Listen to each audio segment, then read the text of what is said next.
BP, sugar, thyroid, obesity, hormone సమస్యలని మందులు లేకుండా నేచర్ మంత్ర ఫుడ్ తో రివర్స్ చేసుకోండి.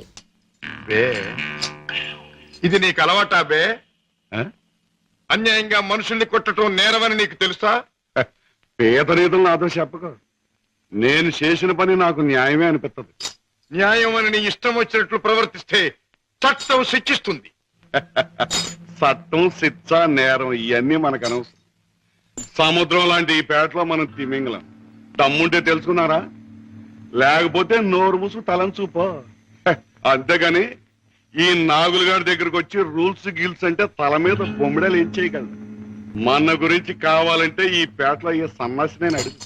అవునులే, పేటలో పెద్దగా మురిగే ప్రతి కుక్క గురించి ప్రతి సన్నాసికి తెలిసే ఉంటుంది. మాటలతో నన్ను రెచ్చగొట్టకు. బొస్సు కొట్టేయగలను. కొట్టక కూరలు పీకేయగలను. అంత మునగడివా?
నాగులు, ఇతనెవరో తెలుసా?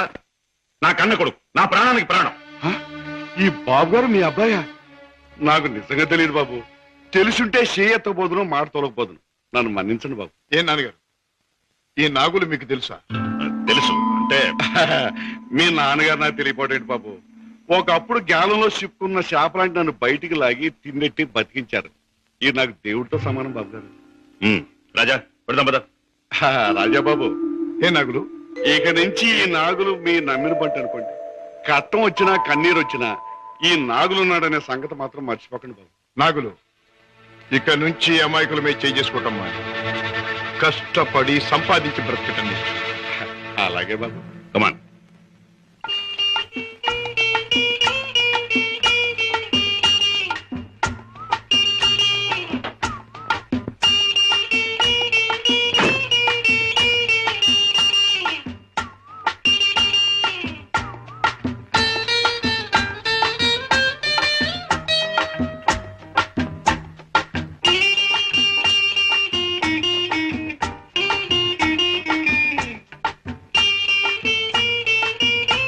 Very good, very good, very good. నాతో డాన్స్ చేస్తావా? నీతో పోటీ చేస్తే నేను ఓడిపోవడం ఖాయం రా. కింద పడేస్తావు. దింపు తాతయ్య. నువ్వు ముద్దిస్తే గాని దింపను రా. చీ, ముద్దివ్వడానికి నువ్వే ఆడపిల్లవా? ఓడు, నీతో మాటల్లో పోటీ చేసినా ఓడిపోవడం ఖాయం రా. రామయ్య బాబు, పద్మ వచ్చిందా? ఏంటది? మీ ఆరోగ్యం అది బాగానే ఉందమ్మా.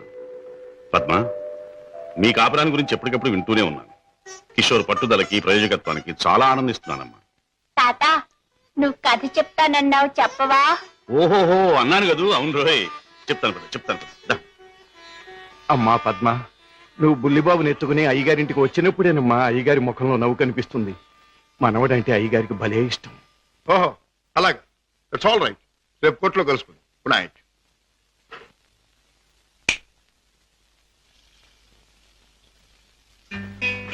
డాడీ, ఇలా వచ్చారేమిటి?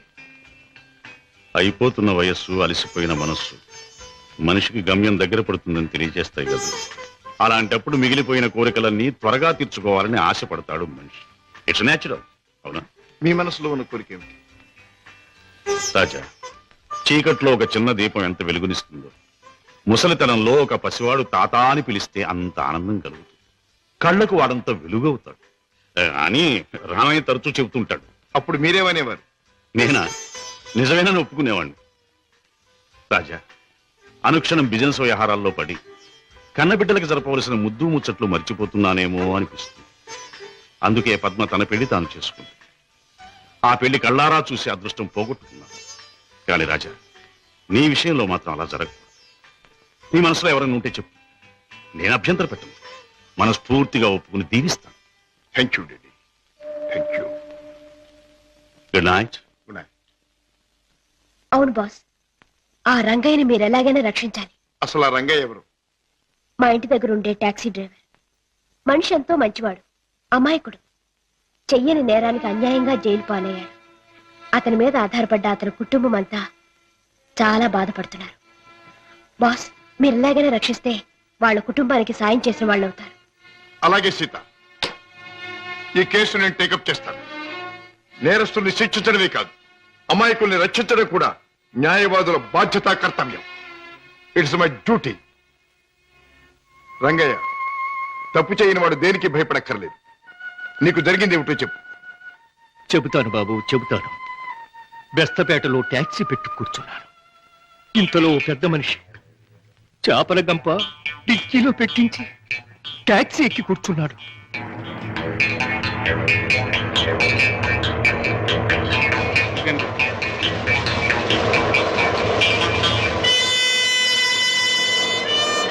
Stop stop stop. వెనకాల డిక్కీ తెరు.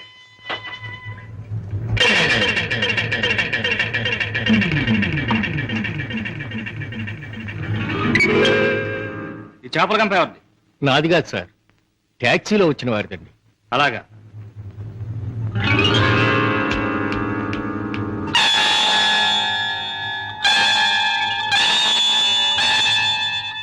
ఏరా, చాలా తెలివి మీరిపోయారా మీరు? నాకేం తెలియదు సార్, టాక్సీలో ఉన్న పెద్ద మనిషిదేనండి. టాక్సీలు ఎవరు లేరు సార్. దొంగ వెధవ, పోలీసులు కళ్ళు కప్పి బంగారం రవాణా చేస్తావా? పట్టుబడగానే లేని పెద్ద మనిషి పేరు చెబుతావా? నీ సంగతి, నీ ముఠా సంగతి తెలుస్తాను. అలా తప్పు చేసినాడు, తప్పించుకున్నాడు. నేను జైలు పాలయ్యాను. బాబు గారు, రోగిష్టి నా భార్య, విటోడైన నా కొడుకు, మగుడు విడిచిపెట్టి నా కూతురు, నేను లేకపోతే అనాథలైపోతారు బాబు. రంగయ్య, బాధపడక. నేరస్తుడు తప్పించుకుపోలేడు. అన్యాయంగా చట్టం చేతిలో ఎరుకున్న నిన్ను నేను కాపాడతాను. నీ టాక్సీలో ఎక్కిన మనిషి ఎలా ఉంటాడు, ఏమేం మాట్లాడాడు, అవన్నీ చెప్తావా? ఏ టాక్సీ, వస్తావా?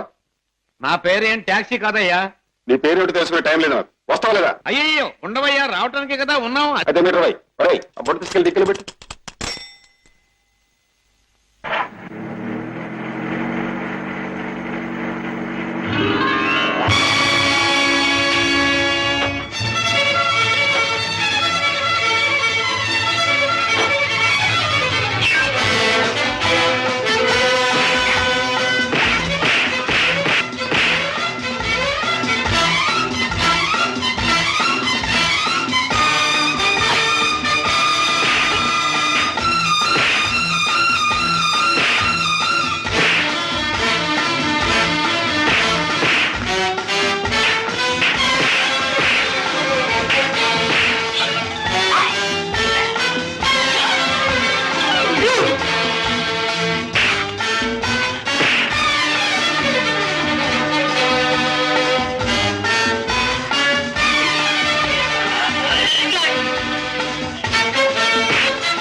రేయ్, నీలాంటి దేశద్రోహులు చట్టం నుంచి తప్పించుకోలేరు.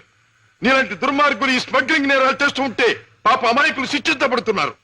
నువ్వు చేసిన వెధోపరికి పాప టాక్సీ డ్రైవర్ జైలు పాలయ్యాడు. పెద్ద దేశభక్తునంటూ నేరస్తులను పట్టుకుంటాను, దేశద్రోహులు శిక్షిస్తానని కబుర్లు చెప్పే నీ ఇంట్లోనే ఉన్న పెద్ద దేశద్రోహి. రాయ్, ఏమిటి మీ కుశలం? నాన్న ఒక పెద్ద స్మగ్లర్ చేస్తాం.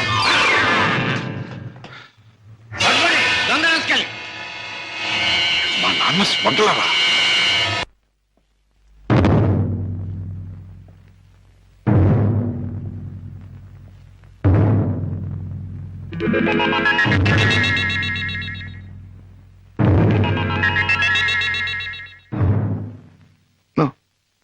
నేను నమ్మలేను.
మిస్టర్ శశిభూషణ్, మొన్న నువ్వు లండన్ లో విలువ కట్టిన వజ్రాలను మళ్ళీ నువ్వు ఒకసారి చూడాలని అవతల స్మగ్లర్స్ అడుగుతున్నారు. కనుక రేపు మళ్ళీ నువ్వు బయలుదేరాలని బాస్ చెప్పారు.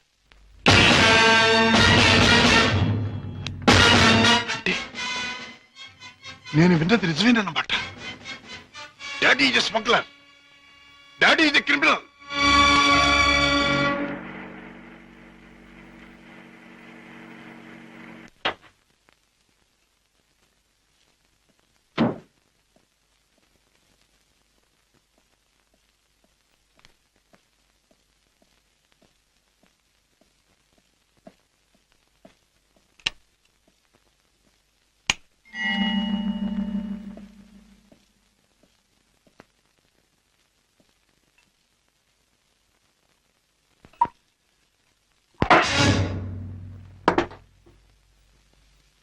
నాకు పోయండి.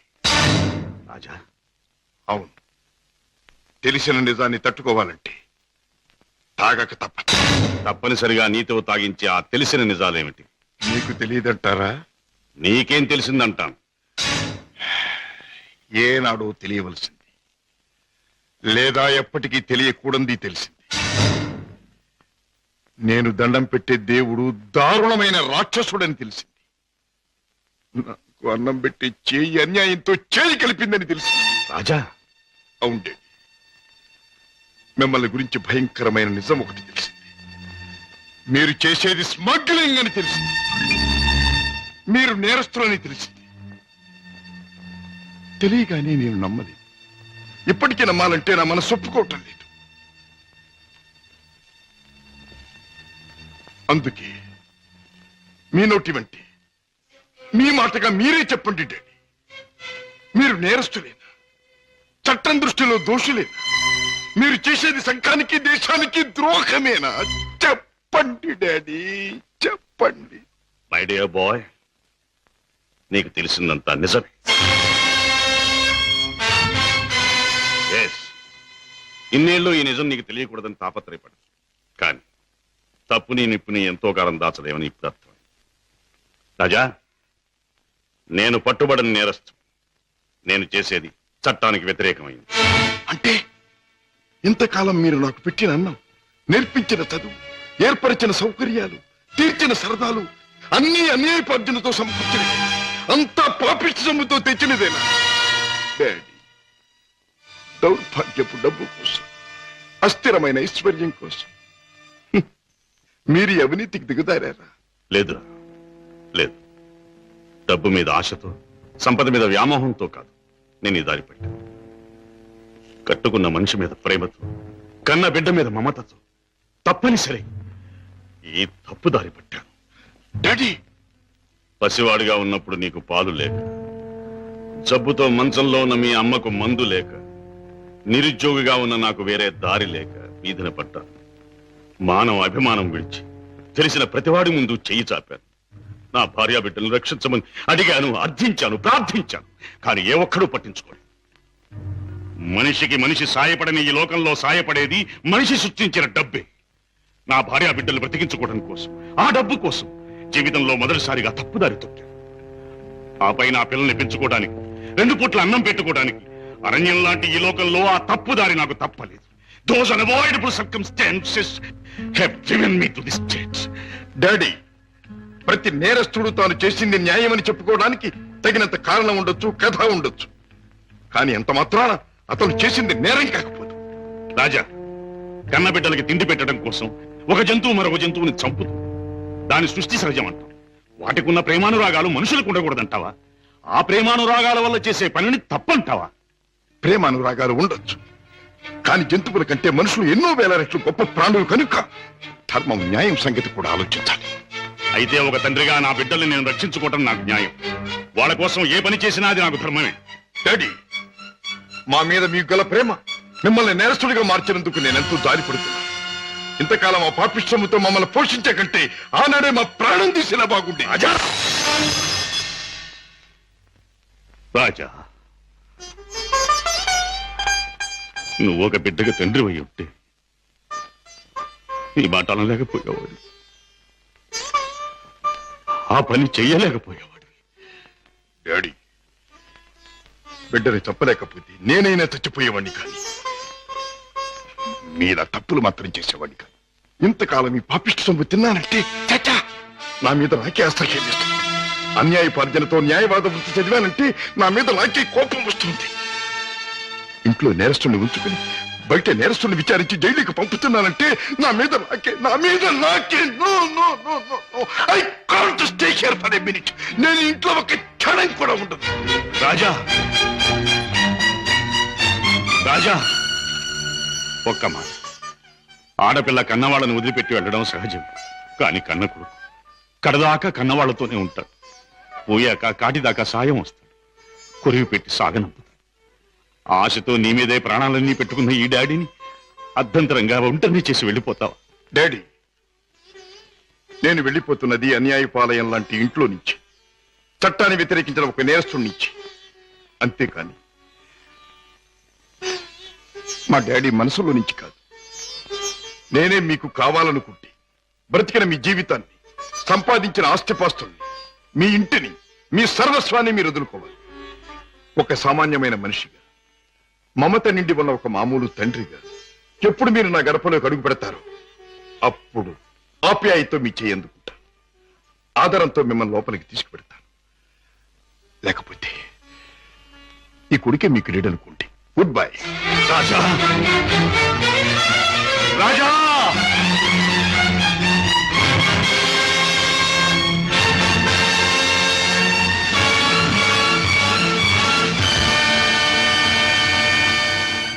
రాజును చెప్పేది మీ నాన్నగారు స్మగ్లర్స్ బుట్టాకు సంబంధించిన వారా?